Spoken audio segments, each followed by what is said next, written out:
Welcome to the Westside Barbell podcast. So what we thought would be a great start is to bring in Jim Seitzer, who was the first official member of Westside Barbell.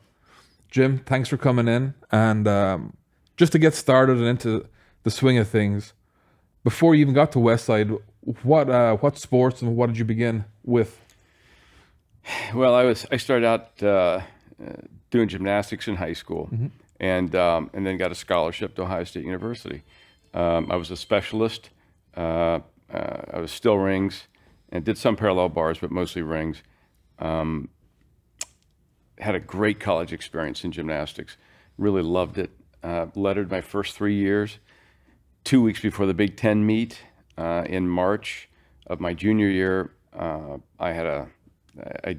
ripped my bicep doing straight arm shoots on the rings, and couldn't get the injury healed back enough for my senior year, so that was it. So I sat out my senior year, graduated, and one day you're a gymnast, you graduate, the next day you're nothing. Was moping around campus, feeling sorry for myself, and on a Saturday, and I heard all this clanging and banging, and I kept walking toward Ohio Stadium, and there were these two big red doors on that Saturday morning, and they were lifting weights in the OSU weightlifting club. Okay. Big squat workout, and I just stood there and watched. And next thing I know, they said, come on in and join us. And, that sucker, I had sucker written across my forehead, So they took me in there. They put me through a squat workout. It took a full week before I was walking. My mother was worried, she you might have to go to the doctor, and all that kind of thing. So, but that was it. Where was the gym? It was in the southwest corner of the bell tower. Okay. So I'm not even sure those doors are there any longer, but for years and years it was there. I think they finally closed it down maybe in the late 80s, something like that. Was this open to the public and to students? Or? No, it was strictly for, mostly for students, but you had to qualify to become a member. And Tom, that was one of only two places in Columbus where you could work out. It was the OSU Weightlifting Club in the downtown Y. That was it, man. There's no other equipment around, or just gyms? I tell these younger guys today that there were no commercial gyms in Columbus, Ohio in the mid-'70s. Wow. So, I mean, it's almost hard to, you almost can't comprehend that, but that's the way it was. And actually, the very first one was in 1978. Tom Green opened a gym on High Street, right by East North Broadway, and that was the first one. Okay. And then the Lorimer family started coming in with the Gold's Gym and all that kind of stuff. So, and now they're everywhere. Everything. It's nearly reverting back. Like there's too much commercial, not enough private or quote unquote hardcore gyms.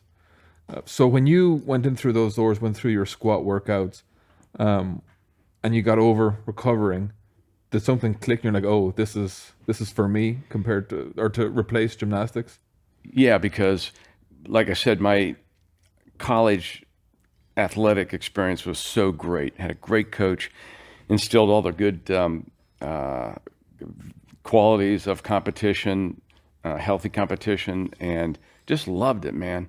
I mean, it was great. I wanted to do that. I mean, I'm in my early 20s. I still wanted to do that stuff. And then just, started lifting weights. I figured that's the only thing that's what I was doing to try to heal the injury in the first place. And one thing led to another. So for 2 years, I was just lifting weights, not really knowing much about anything. And there wasn't much to know back then. So, and then on a Saturday morning in June of 1976, in walks this guy with hair down to here. And he's thick, heavily plated with muscle, and he's bench pressing a shitload of weight. We had never seen any of that before. Yeah. And I worked up the courage to, after a while, to go over and talk to him. And we're standing there by those two doors. and we talked for a half an hour.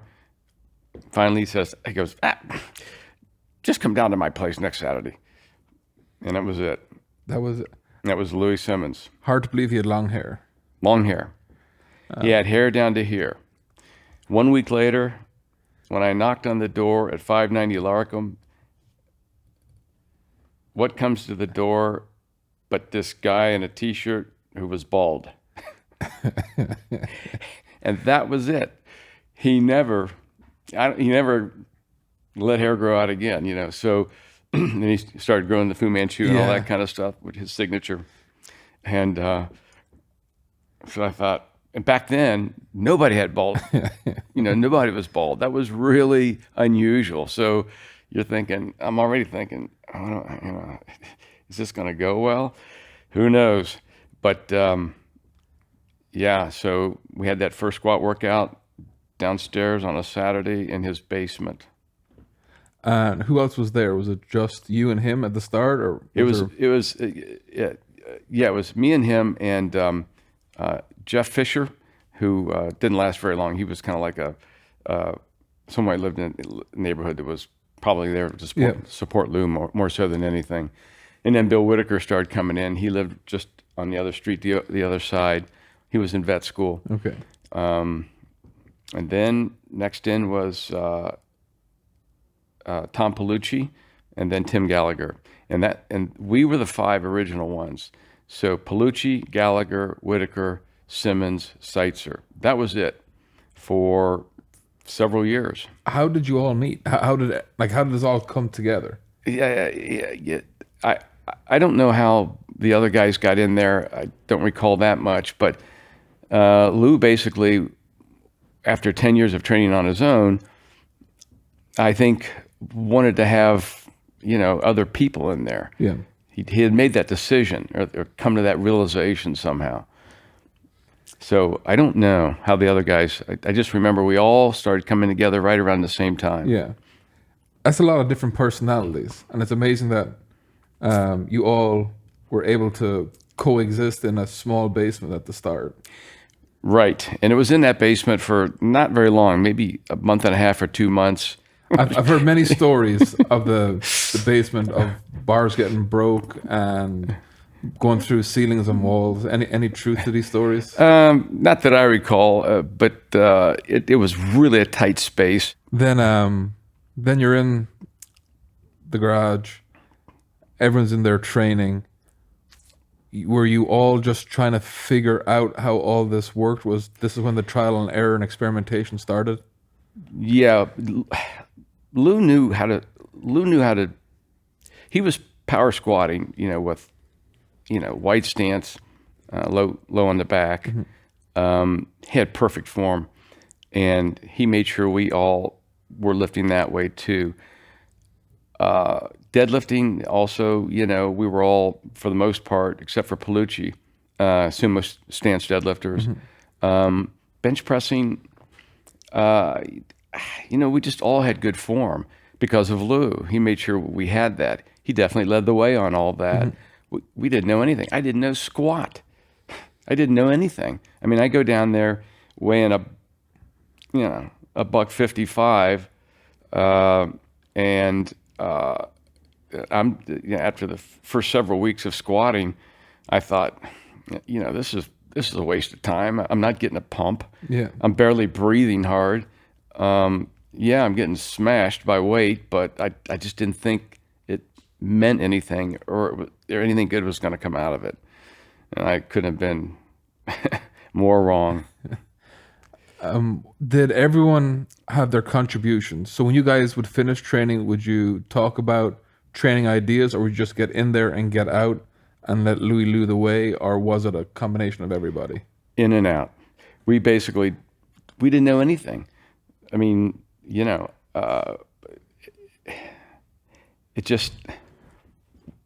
it took me one full year to begin to understand how all these parts and pieces were coming together and how it's working.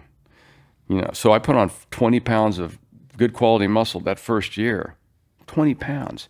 My body weight went up 20 pounds. So, and it looked good. I mean, I was always lean anyhow. So, and I thought, I might be stupid, but I'm staying with this, and like Lou says in the Iron Samurai, the stronger I got, the more my squats went up, the bigger I got, and the better I was winning as a bodybuilder. And you were bodybuilding at the time you were training at Westside. Was that the discipline you were in? Yeah, I mean, I had won the Mr. OSU competition 3 times. Okay. Which was just a little college thing, and it wasn't hardly anything back then. Yeah. So they actually changed the rules because I was winning so much. They said, that's it, once a year, and you've won too many times, you're out, and which is the right thing to do. Yeah. And then some local state shows and things like that. But, I just was small, but had good symmetry and good muscularity naturally, that kind of thing. So as the group progressed, where was Lou pulling these ideas from? Did he ever share like where he was getting the new concepts from he was trying? Well, everybody knows that he was reading Bulgarian strength journals and all that kind of stuff, but that didn't come on until later. A lot of the early stuff that we were doing, I mean, there was no percent training back then. There was none of the technology we have today. Mm-hmm. It was kind of like feeling your way through the dark, but even then he had a natural instinct for what was right and what was wrong. Plus he was extremely flexible. So new ideas that worked, boom, they're in the toolbox. Yeah. Something that doesn't work, boom, it's gone right now. He had no qualms about that. That was important because now you're doing good things that, building one layer on top of another. So that was the era of when, he figured out how to use box squats. We had like 4 different levels. Mm-hmm. Rack deadlifts, different levels of rack deadlifts, rack benches, which you don't see done the way we did them back in those days very often. I still say it's one of the number one top movements to get your bench up. What was the difference? Well, because so you had these pins up different levels, right? Mm-hmm. And most people, when they do rack benches, they'll leave the bar on the pins and then they push from there on up. Mm-hmm. We found that didn't work nearly as well as having pins very close to where the support bars are, then getting all your arch, mm-hmm. lifting out of those pins, down, tap and go, then racking it. Just that little change like that made all the difference in rack bench pressing. You don't see that today. And it was everything controlled when you bring it down. It wasn't trying to get the bounce. Everything was totally ridiculous. Super tight. Yeah. Just tap lightly, push up. Lou he never would have let you just bounce something like that. Yeah. That never would have happened. So and then and then of course he got for a long time there we would do 2, 2, and 2 like in rack deadlifting. So we would do 2 weeks of high rack pulls, mm-hmm. Maybe 2 weeks off the floor, 2 weeks sub floor, but it was always in 2s like that. And it went like that for a while too with squatting, and that seemed to work for a while. And then when it didn't work, he started to come up with other ideas, kind of like hence the beginning of conjugate type stuff. So naturally he had that instinct off the bat. He did. It was just there. The odd thing is we didn't know any better because we'd never seen anything like that. You just figured, well, I guess, all right, you're just, like a bumpkin, just moving along on things. We didn't know. But after like 2 or 3 years, we all became part of the feedback system and came up with ideas and were able to contribute. That was the greatest feeling of all. I was able to contribute because I found different accessory exercises that worked, that made me a stronger bencher, mm-hmm. A stronger deadlifter, and a stronger squatter. And so that felt good, mm-hmm. to be able to help or be a part of something in a positive way instead of just sit. But it takes time for that. And was that his goal, was to educate you guys up to the level where you could all give feedback to progress? Oh yeah, he was great with that. He liked that. Although, there were times when he would say, that sounds like a dumb idea, Yeah. But, he didn't like the fact that I would come in and power lift there and then leave and go play bodybuilder or something at another gym, He'd say, you don't need to do that stuff. And, but then when he found out that it worked, he came back and was saying that you would come in and he'd be like, that goddamn Jimmy, that you'd have a leg press. Well, the angle is 5 degrees different than this. And he was like, what's he talking about? And then it clicked. It was like, you're using the system, because a little meant a lot. Yeah. Oh yeah. So I'm a bodybuilder. I'm a little guy. I got small joints. A lot of those guys in there are natural born powerlifters. And so I was always the weakest guy in the gym, and that was fine by me because I was one of the biggest short bodybuilders in America. Yeah. And and I was strong enough that I got a couple of elites, and I was happy with that. I knew I was never going to be a national champ like Gary Sanger and Doug Heath and those guys. But but for me to just hang in there, I just found that, for instance, doing hamstring work and calf work made my squats, a lot stronger.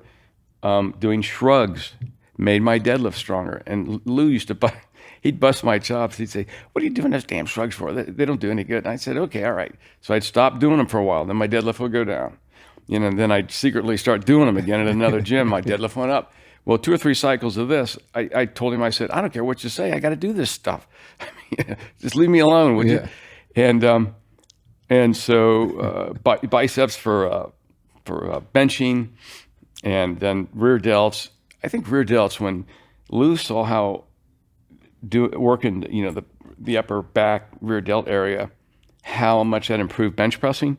That's when I think the light bulb went on then, and he, started embracing all different kinds of accessory work. From that, you said that he threw out stuff that didn't work and kept stuff that did.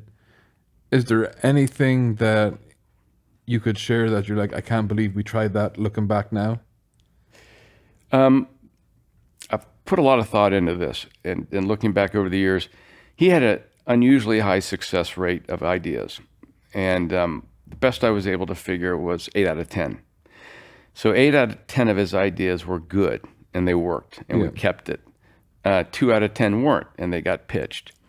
The night he came up with the idea for reverse hypers, it was a Friday night squat workout, and he throws, he puts the pins up high in the power rack, puts a 2x6 in there, and wraps it down with belts and straps, and then throws a bar in there and jumps up on this 2x6 and starts swinging his legs.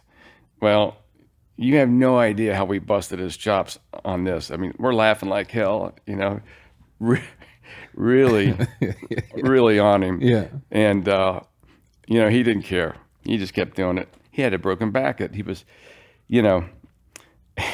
and every week after Friday squat workouts, he'd put that 2x6 in there, and we're like, Jesus, So then we're finally doing it with him, and we're strapping 25-pound plates between our ankles with a big leather carpenter belt, and then padding goes on, 2x6, and then he built something else. Well, 6, 7 months later, I got 80 pounds on my squat. Wow. Everybody else does too. So you're thinking, just gonna shut up and just pay attention and not bust his chops so much, But of all the ideas, the one we laughed at the most, or laughed at all, was the reverse hyper, and that wound up being the most famous, most important device ever. When you guys were you, who would strap you in? Was a partner to where they'd strap you in and then you were locked in no matter what, and you had to get your sets done? Well, you mean on the reverse? Yeah. Okay, so we'd stack up 25-pound plates between our feet, and then we'd sometimes you had to have somebody pull on the belt to get it really tight. Yeah. And then, like Lou would get, you grab that belt and the guy jumps up, so you had to lift the weight up there too. Yeah. So we would work up to some 5 and 6 25-pound plates in between our feet. So it was like a big gap like that. Yeah. Jump up, do the set. And it was, and I want to tell you something still to this day. And I know Lou would yell at me, but I still think those free weight reverse hypers are superior.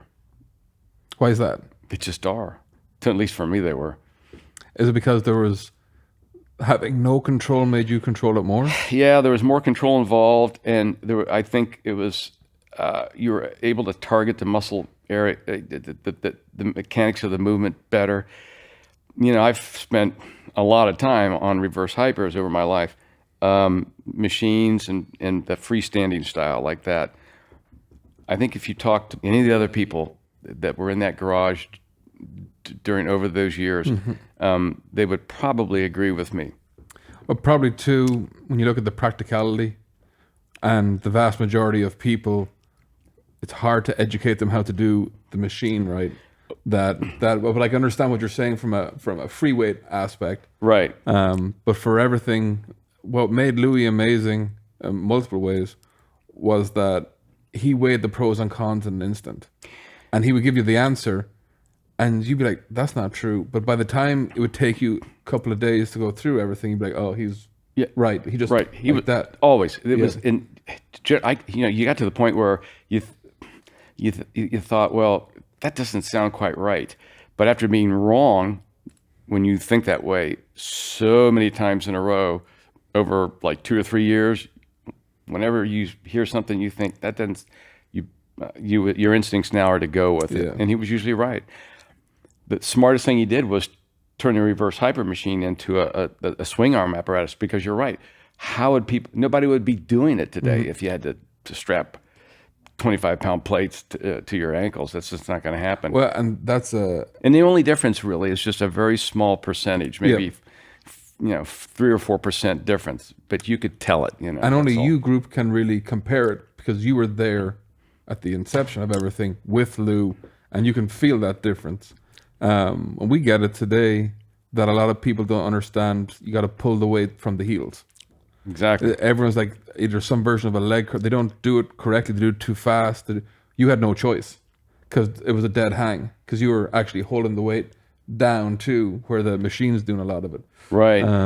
The inertia part of it, But if I were you, I would probably, just so people could see, I mean, there's hardcore advocates out there who, if they saw, you get that swing arm up out of the way and then strap those plates on a certain way, it gets kind of nice and tight and comfortable, and then you can drive, man. You can drive out with that. It's just it's something would create some buzz, I think.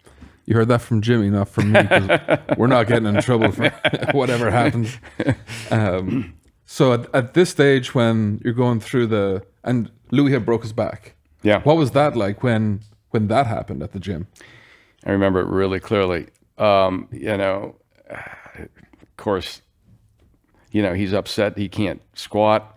He would come in there in the gym. He was working around that broken back all the time. So it wasn't like he was sitting on the couch eating Doritos. Yeah. So he could bench press. He could work triceps, shoulders. He was hobbling around. And then the idea for the reverse, I don't know what other back movements he might have been able to do, but he was aggressively trying to heal it, and he was clearly not happy being in the circumstances he was, and then the reverse hyper came out of that. A lot of things came out from him falling apart. Yeah. And I tell a lot of people, he's the example of the extreme dedication to the sport. He wants to find the upper limits, because to him, if you can find, usually what's most dangerous is the most carryover, but you got to find the limits. And sadly, well, to our benefit, he found a lot of limits between the groups up, like your group and the next few generations coming up, to where our injury rates are next to none, but you guys took the brunt of that for everybody. And he did too, mostly. I mean, Yep. he used to say, basically I'm throwing myself under the bus as a lab rat Yeah. to discover all these things. He had no qualms about it. And he was plenty smart enough to understand that there were risks involved, but he was willing to take it, To go on a little segue, well, it's popped into my head from a few people. I've got stories about the board, the concept of when the board got up for that, and Louie said such and such a person did this, and you're renowned, as I said, you're like our historical Sherpa for your knowledge, and you would say, well, no, they did this, and Louie was like, no. And then that's where the idea of the board came. So there was a universal place to where there's no ambiguity of who did what. And that's what started the board. Yeah. I mean, it wasn't like he consult, we go in there one day and now there's this, chalkboard up there and, he starts dividing it in different segments for squats and weight classes and all that kind of stuff. It just made sense. And this didn't start until several years. I don't know exactly when, maybe 3 or 4 years, maybe 5 years even after the group started. To jump back, that weeding out process was there at the start. What was that like? We just talked about it a few days ago. We put up a post on how good Louie was at group dynamics, how he knew when and what to say, who to say it to, and just step back and step in. Was that there from the start? And when did you really go, oh man, he's playing games to see if you can last and to find out if your weakness is mental or physical? When did that begin? As far as I could tell, darn near right away. And it was brilliant. Absolutely brilliant. He was, he would play these little head games, and it was so subtle, and it was so you couldn't tell at first, And within a couple of weeks, usually 6 weeks is what I recall, he would find out what you were made of, and by fucking with you in real subtle little ways, and if after a couple of weeks or a number of weeks of this, if you're like a little scared dog with your tail between your legs, that type of thing, chances are you'll be gone pretty soon. But what he wanted was, he wanted all his lifters to have one thing, and that is killer's instinct. And that's what he would find out if you had that. Mm-hmm. So, and he would do that by sometimes teasing you in a kind of a digging fashion that didn't feel good. There were other ways that he would do this. After being there a couple of years, somebody would come in and I'd see it and I'd think, oh boy, here goes, Junior's gonna get it. And that's how and I think from that whole process came the exclusivity of Westside Barbell. Mm-hmm. For decades there, you couldn't even walk through those doors. Mm-hmm. You had to be invited and all that type of thing. So I think that was a natural part of his thinking.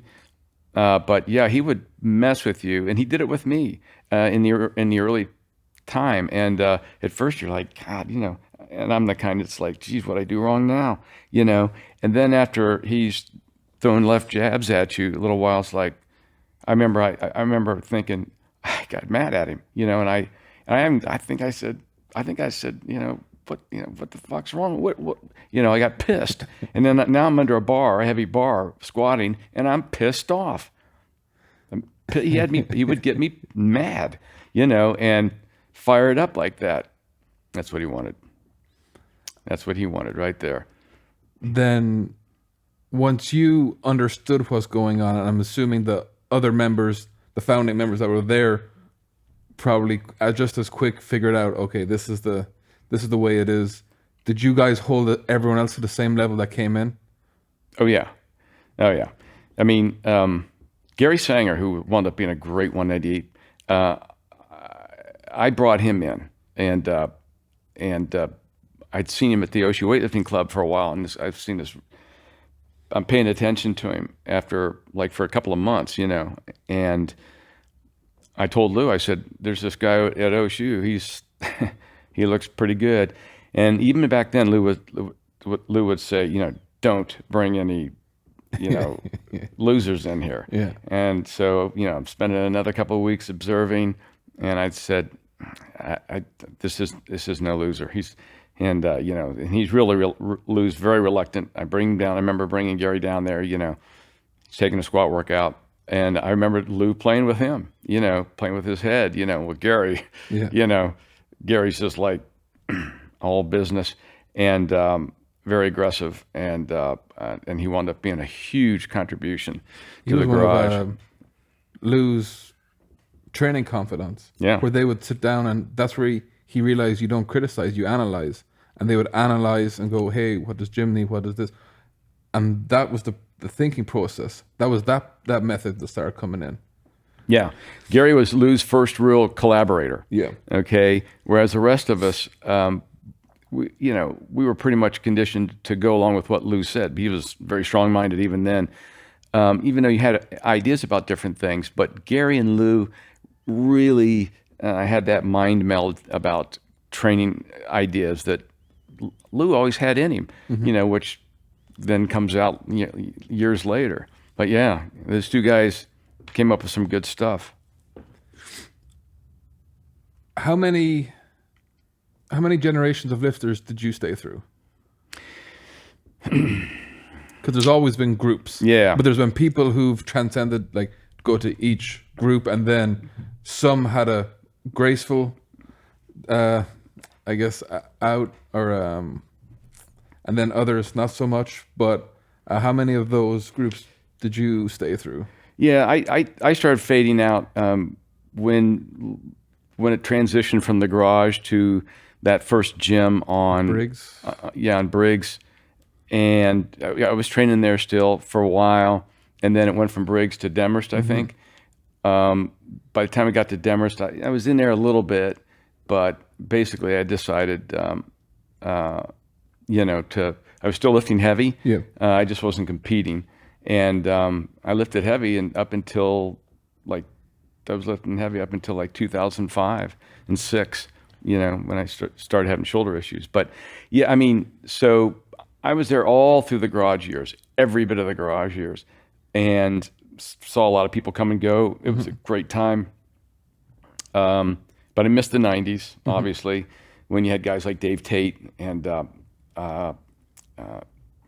Kenny Patterson, George Halbert. I mean, and all those guys that came in through the 90s. The 90s group was really, it was up a couple of orbits higher than what we were doing. And Lou would come up with the early years in the garage, I call the technical years. That's when he came up with all the ideas, exercise ideas. And then that transformed into the strategic years where it was percent training and all the intelligence stuff to make people stronger, with just programs and conjugate stuff and all those complexities. So, did you have any idea it would get to the extent it's got now? No one would have had a clue. I don't even think Lou. Lou, it's not so much Lou had talent, it's that the talent had him.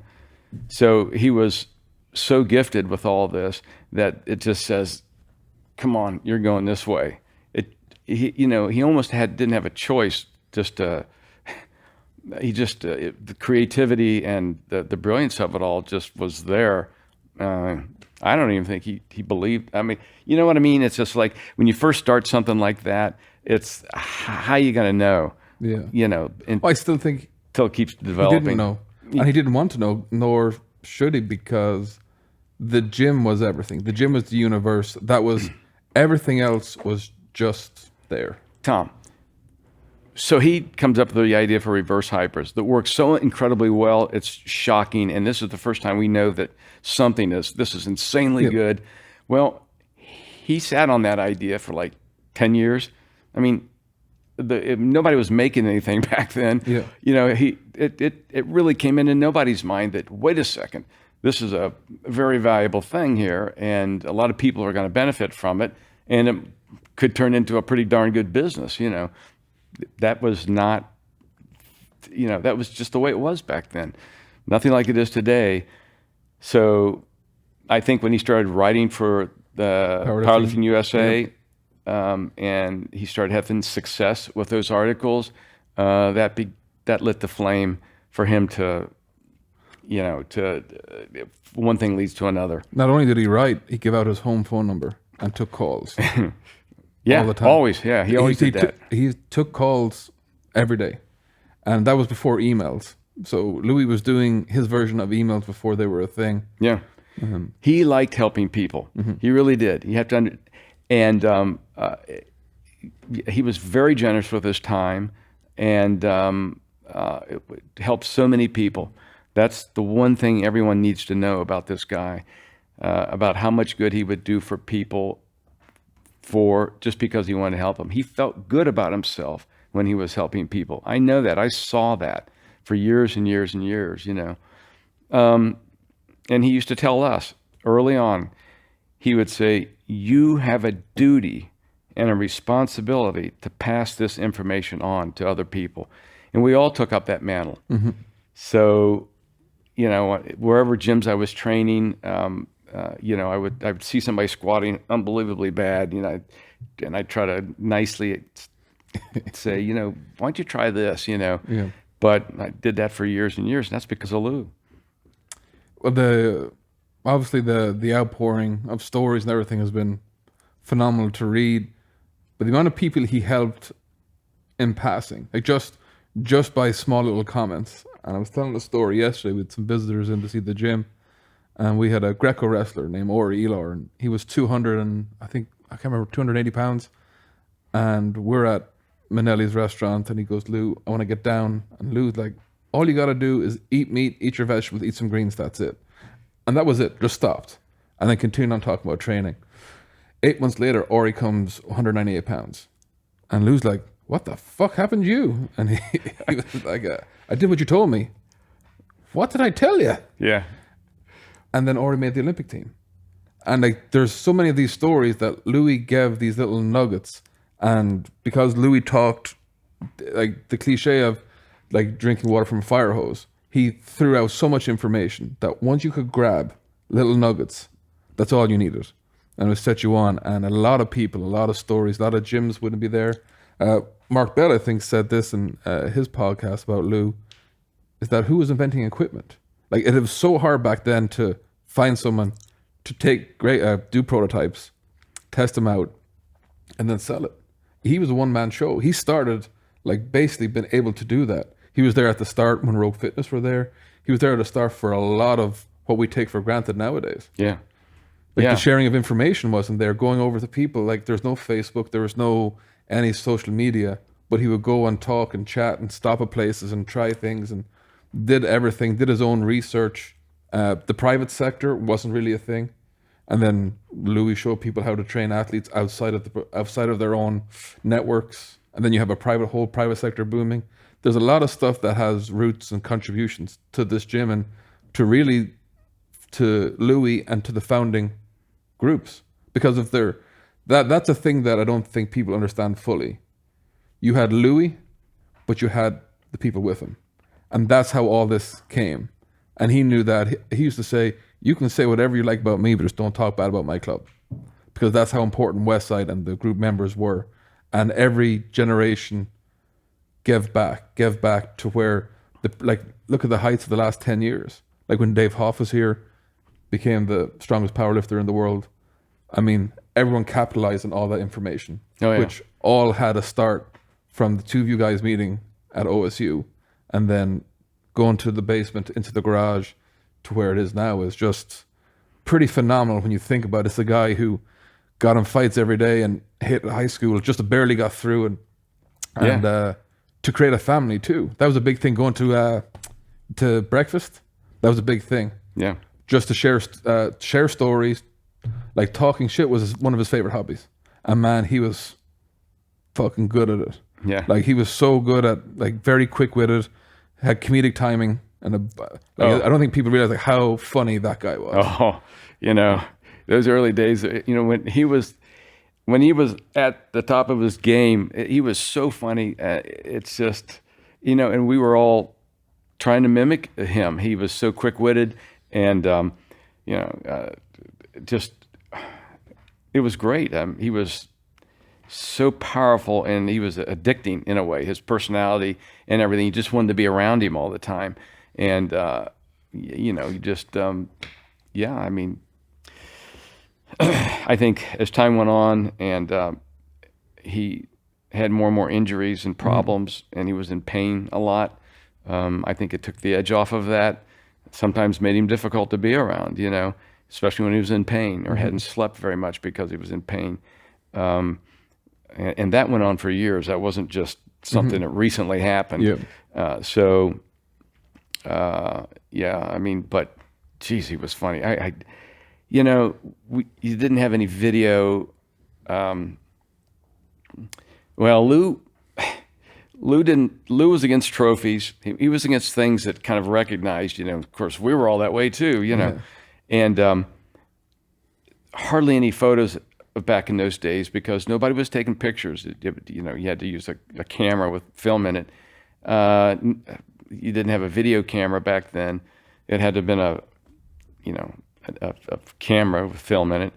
And so if I could change one thing, it would be to capture a lot more of that on film. If you could just change one thing, and photographs of just doing all these different things, But I asked Lou about it, and he felt that if there was, it would have changed it. He was like, he didn't want any of that in because he felt it changed. He wanted the members to always hold themselves in the highest standard possible. And he's like, we could have had it in, but he thought it would change the dynamic. He thought people would act different if the camera was there. Yeah, it's kind of like it's what's called the Heisenberg principle. Yeah. The observation affects the result. Yeah. I would like to think that he would be wrong about that. Yeah. But he very well was right. But when I think back, it would, man, I wish we had that to look at, because there's really very, very little that was captured on film or photos or anything.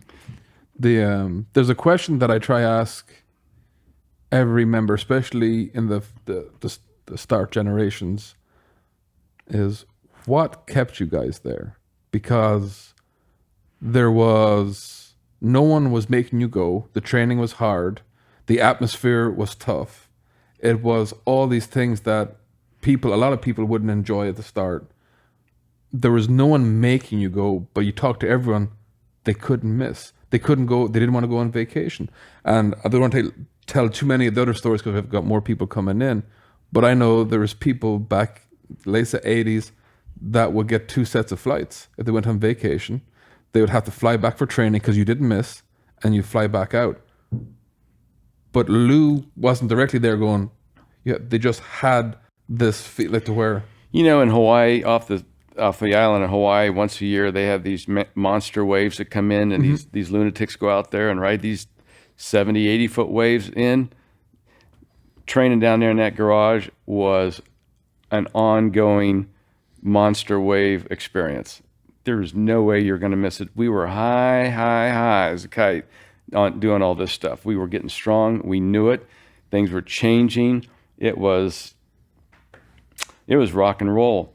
I never went on a vacation for 10 years. I wouldn't, never went anywhere. He didn't like it if you did anyhow, but you didn't care. You couldn't be late for a workout. None of us were. Yeah. Always early. There was no way you were going to want to miss that. That whole spirit of that whole thing was, just capturing. It had you captured, and you were so into it, and it was such rock and roll and progress and strength and size and everything. It wasn't for a while. till you realize that don't think this is going on just everywhere in the world right now.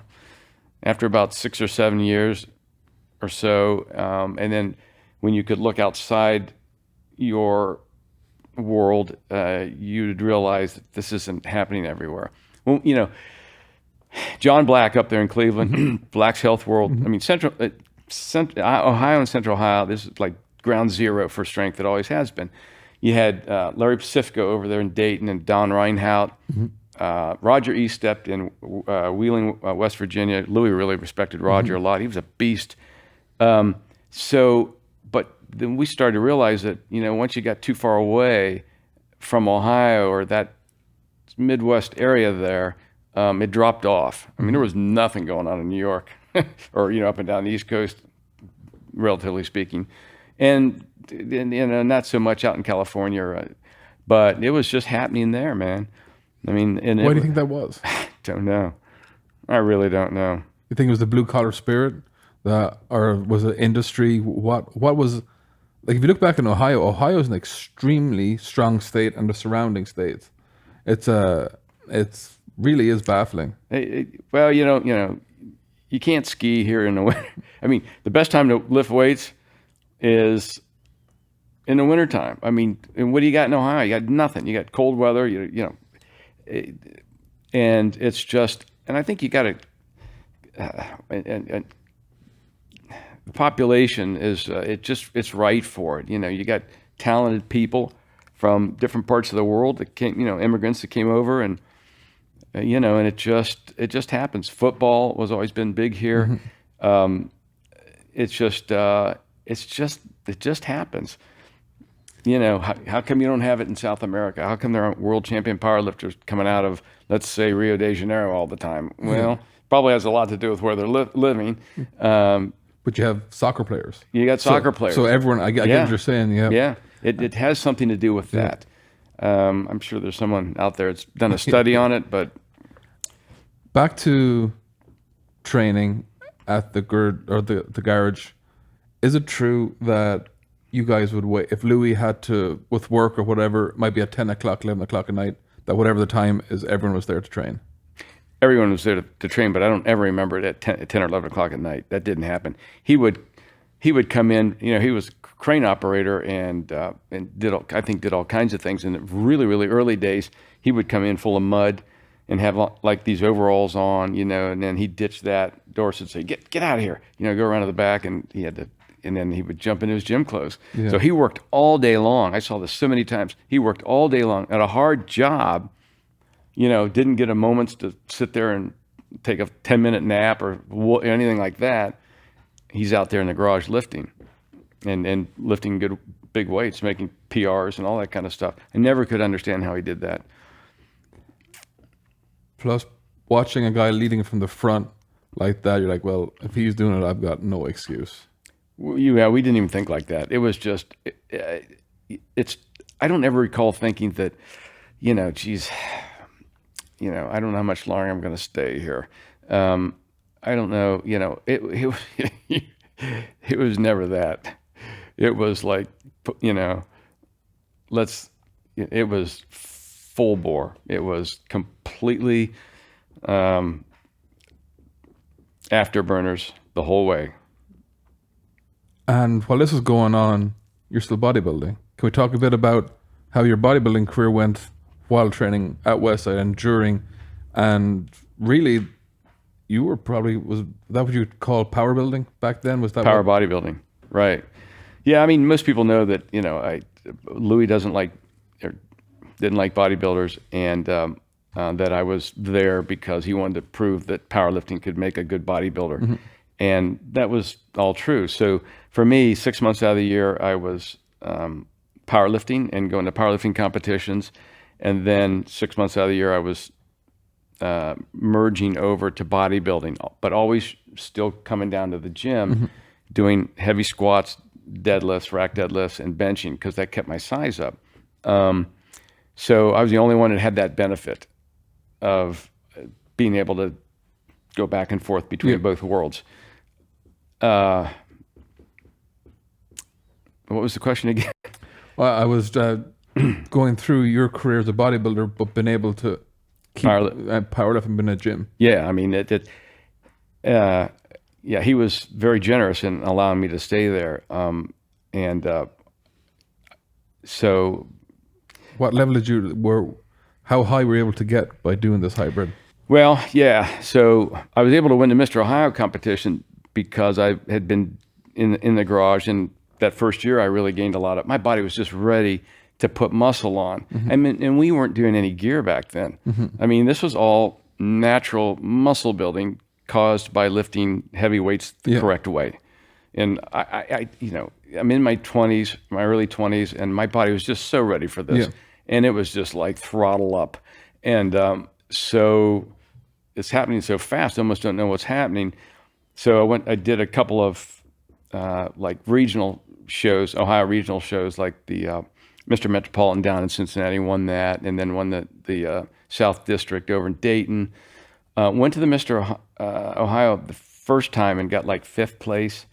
But then the next year I went in and won it up in Cleveland, and which they had their favorite up there, a guy from Fremont, Ohio, Ron Gibson.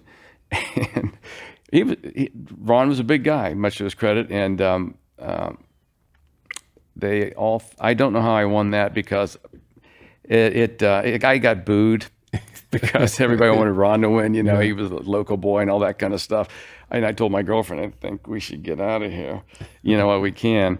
And I grabbed my trophy and left, but I just clearly had a lot more muscle mass and symmetry and separation, and then as I got stronger, Lou was right. In the Iron Samurai, as I got stronger and the squats got stronger and deadlifting, that type of thing, I just kept getting bigger.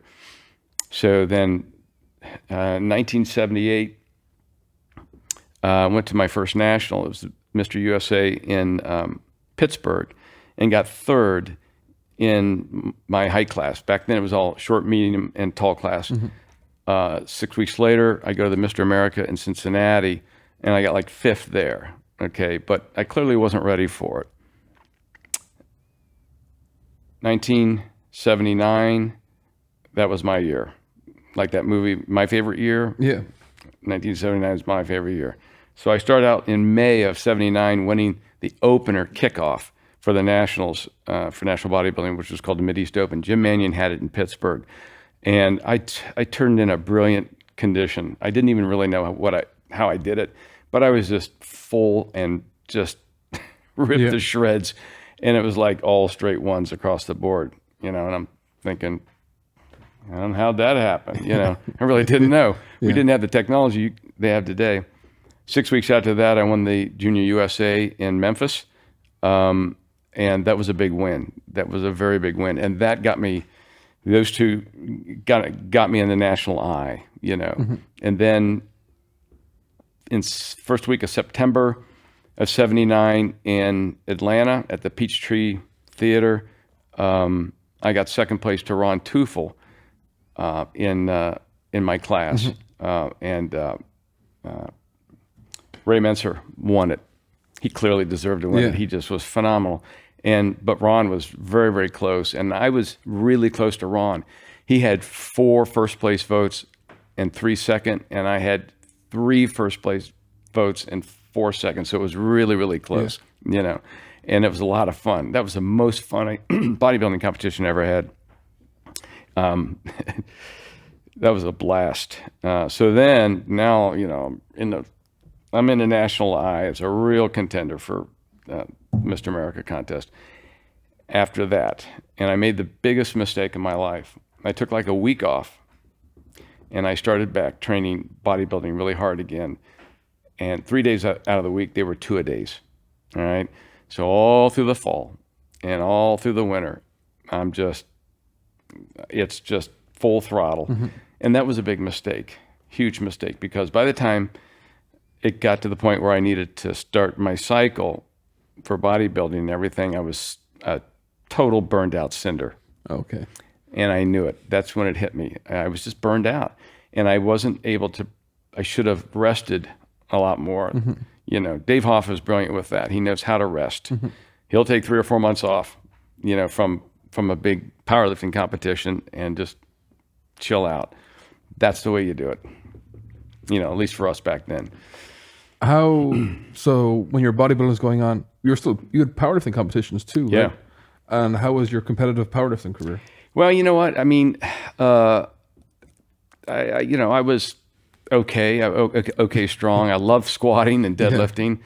I looked like I should have been a 550 bencher in a t-shirt, but you know, I had a piss poor bench, and Lou would bust my balls incessantly about it. I said, I'm doing everything I can. I don't know what else to do. You know, he goes, I got girls that could lift more than you, you know, and whatever. So I just didn't have a good bench. But I was bound and determined to get an elite in something, you know, in one of my weight classes. And you know, I dropped down like 10 pounds to weigh in for the 198s. And I failed like 2 or 3 times. You know, didn't get a squat passed or screwed up in the bench or whatever. And I was like really getting frustrating. And then finally there's the Mountaineer Open, and I trained really hard for it. And I think I told you, I got sick with the flu about a week before, and I was really sick with the flu. So sick that Lou gets in his car and drives over to my house. Well, you know, that means I'm near death because he didn't, and he tries to talk me into not going. This is like 3 days before the meet. I said, I don't care what you say, I'm going to this meet. I don't care if I throw up all over everybody, I'm going to this meet. And I did. I went to the meet, and thanks to a couple of guys from that come to Lou's to work out on occasion from there, they wrapped me up and, you know, stood me up, got me underneath the bar or whatever, and I had a great day. I mean, I got elite in 98 by about 30 pounds over. So go figure. Yeah. I mean, you know, how does that happen? Did you get another elite total? Got another elite in 220. And about a year later, I think I totaled 1850, somewhere around there. And I smoked a 740 on my 3rd attempt, and you know, Lou was really happy. Yeah. He was like, you know, he was like wide-eyed like that, you know, and everything. And so, and I told you that he started making big plans for me. Yeah. Is there any Lou stories that you can share with us that many people maybe wouldn't know or wouldn't think from all the times? I know it's probably a hard question to ask in the moment here, but you were around in such a influential age. Is there any things that you're like, oh wow, or something? Man, he was just generous, so generous to me. There was time when I didn't have enough money for gas, and he give you money. There's a lot of people that he helped out like that. Yeah. And with that, just so I could get, you know, so I could get around. Yeah. I didn't have a pot to piss in. I mean, I had nothing. And, you know, but I mean, there's a lot of funny stories too. I mean, Jesus, he was funny. I don't even know where to start. Any of them funny stories that are safe for, I don't think a lot of people can realize how many funny stories we all have of Lou, but we just can't, we can't tell a lot of them. What was amazing is the people that came to the gym that respected Lou and that Lou was able to handle them for who they were, never wanted them to change, only in the way that would benefit them. Because it was, I'm not sure if it's the right way, but you'd have a mix of saints and sinners in there, but everybody got along like as best you could. And there's that family thing, but he was the nucleus. He kind of glued everyone together. And you were there the days when Matt Dimmel was there. Yeah. And that was like, I think it's about as big a loose cannon you can get. There's a few more along the way, but how was that? How did he manage to keep that chaos under whatever control he could? Those are his rules, and there was no bones about it.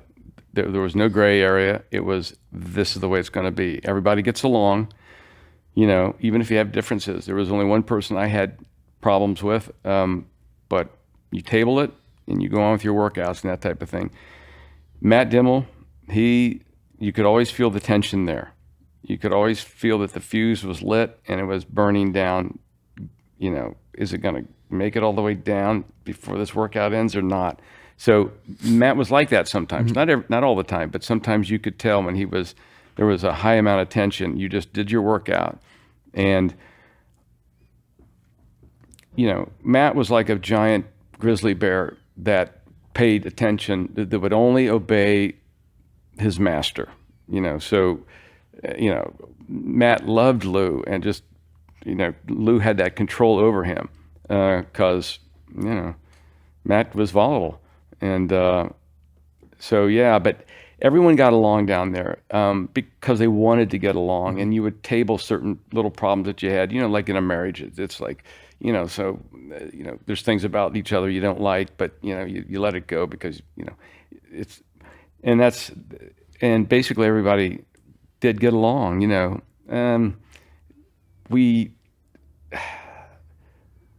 you'd let off a lot of tension just by teasing each other, So everybody, some days you'd have the target on your face, and everybody's on you like stink on shit, and you're getting crushed and all that kind of stuff, but you're laughing it off. Then the next workout, it's whoever, and just razzing each other like crazy. That was important for keeping high spirits in the gym. I tell these guys today, when you come through that door, act up, act crazy, keep your spirits high, and keep things up, because as soon as you walk out that door, you're now back to the real world, and it's just a lot of it's bullshit, But it does seem that there's, from every generation, there's been always a little core group. There's been a few people that have always been lifelong friends that met at Lou's. Yeah. And what I find absolutely fascinating is that there's always key people in Lou's life for the gym. You're to me, you know you're in Lou's ecosystem when he ends a conversation, but that's just the way Jim is. Like, you just know because he figured out, like, this is just the way you are, and he'd know that. But how everyone can talk. Like, a lot of us outside of Westside, we would never have met. We probably would interact in way different circles. But yet, when everyone gets together, there's this uniform. Like, we have this, I guess, language that we can talk, that everyone, I know exactly what you're talking about. And that he created this verbiage. He created all this. Again, when we were talking or going back and forth before this, the nomenclature wasn't there when you guys, but it got created to where we know exactly what you guys are talking about because we saw the end result, which is very, very unusual. And obviously will never be replicated. But to see the friendships and a lot of people that have come through, looking back, like, this is the best time of my life, didn't even know it. Oh yeah, everybody says that. The one thing Louie did love, or did like, I shouldn't say love, was wrestling, pro wrestling. And we've had a lot of pro wrestlers come in and out, and we were just talking about it the other day. It's amazing how that's the one sport that makes you feel like a little kid regardless who you are. Did you go to any of the shows with him?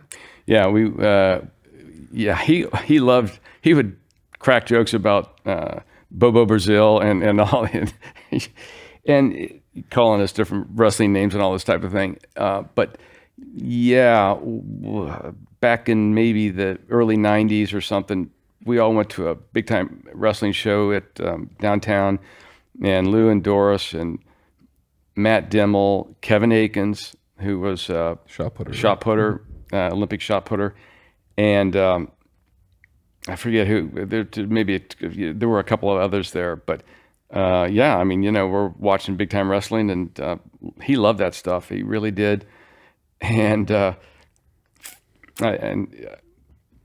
afterwards, we're walking back through the parking lot to the cars, and Matt snapped.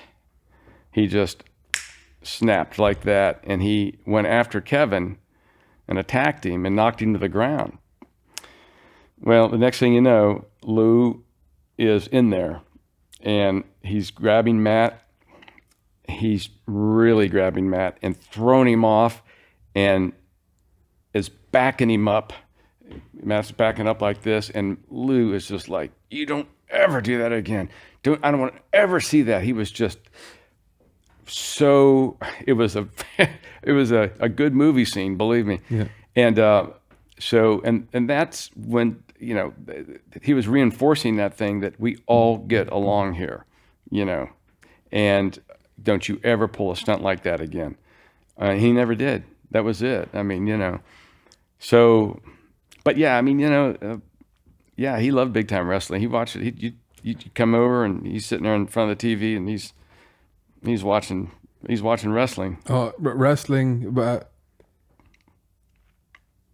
boxing. He was one of the best boxing analysts I have ever witnessed. The fact that I don't, if MMA was out when he first started, I think that would have been his sport. But boxing, he could see stuff. He would watch boxing with no sound because he didn't want to hear the commentators. But he would call stuff, and you're like, how the fuck is he doing this? The same with MMA. But the way he would analyze, he would look at everything. I remember Rob Pilger used to come back and forth, and Rob was to going back with the greatest fights. And he'd piss Rob off so much. And Louie's like, I watched it live. And like Rob's a relatively young guy compared to Lou, and he would just get all flustered. But then he'd come back a few days later and was like, well, maybe he was right. And that used to fascinate me, just the way, and basketball. That blew my mind of how big of a basketball fan he was. I'm like, this Louis is lucky if he's 5'5". Like, but love basketball, all these sports, but he just loved sports, loved competition, and a huge respect for stuff that he couldn't do.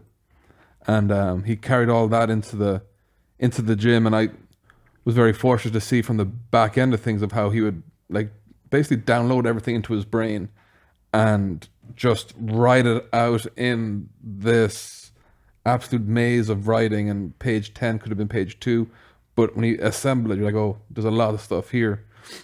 Was he like that when you guys were there, that he would just watch and analyze? And he always watched sports a lot. I didn't know what you said about boxing. I mean, not too many times you would just go over and sit and you know, watch TV with him, but knew he liked sports a lot, and all of it. I mean, you know, football too. He was all of it. He was a real huge sports fan. Ohio State fan. Huge Ohio State fan. Yeah. Huge Browns fan. Jim, to wrap up this section, and hopefully we'll have you come in when we get more people in. As I said, you're going to be our Sherpa through the initial generations. Is there anything that you feel that people misunderstood or didn't understand about Lou that we can end on? Well, you know, Lou's a complex individual, and he, you know, like a lot of brilliant people, he's got highs and lows in certain areas, and what do they call it? Eccentricities. He was eccentric. And I think that the thing for Lou that kept us good friends all those years, understanding was the key. Understanding him would allow me to be able to deal with his lows and, you know, and highs and that type of thing. When he was in a great mood and everything was feeling good, you didn't want to be around anybody else. It was just, he was fantastic. And everybody down there who's ever been down there all those years, you know, from the 70s through the 2000s, knows that. When he wasn't having a good day, either from pain or whatever, he could be very difficult.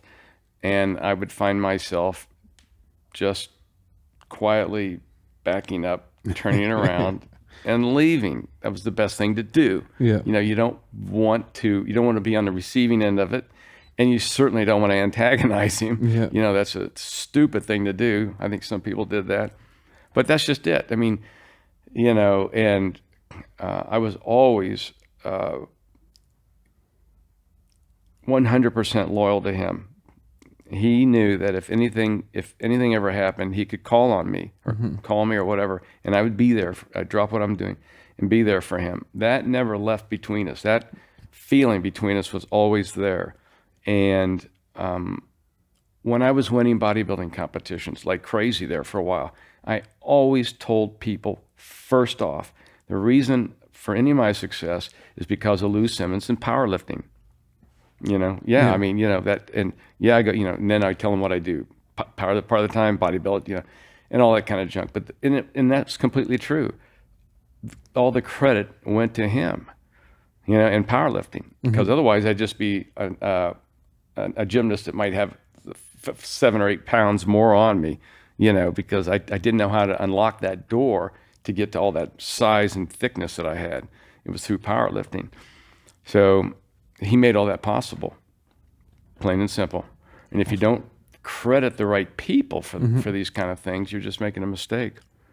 So, well, Jim, thanks for today, and hopefully we'll be on again real soon. Thanks, Tom.